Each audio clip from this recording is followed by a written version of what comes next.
Kaakati okumala ebbanga lya myaka 4 eddwaliro lino libadde teririna musawo ku ddaala lya dokita ekikosezza ennyo omutindo gw'emirimu egikolebwa wano.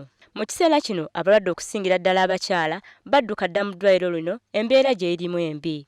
Bannakazadde babadde batindigga engendo mpanvu ddala nga n'abamu babadde beewunira bamulerwa okusobola okuzaala.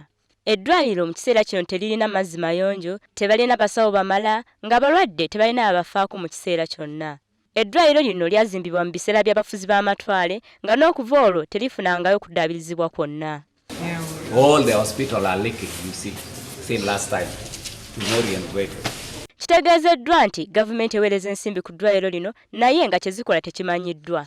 Gino gye gimu ku mifaliso gy'eddwaliro lino. Kigambibwa nti gyagulwa ku mirembe gya Idi Amin naye nga ne gye buli eno gikyakola. Embeera y'ensi eno embi kigambibwa nti yeevuddeko abasawo okudduka mu kitundu kino era nga kakano eddwaliro lino terina musawo mukulu yenna. Kyannaku ddala nga bannakazadde bazaalira mu mbeera efaanana bw'eti. Wabula bangi kaakati beewunira nnyo bamulerwa okubazaalisa nga babazaalisiza mu maka gaabwe. I better deliver in my house which I can sweep, I can smear than going to get more diseases from the hospital. Wano mukyala Museveni wasinzidde okukola ekiragiro okufuna amangu ddala omusawo ku ddaala lya dokita. We mean business seriously.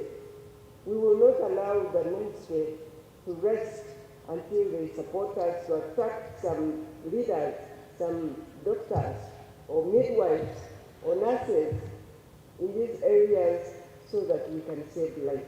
Embeera ng'eno teri mu ddwaliro lya Abimu yokka wabula n'amaala gali mu mbeera efaanana bw'eti ekigalemesezza okuweereza abantu obulungi.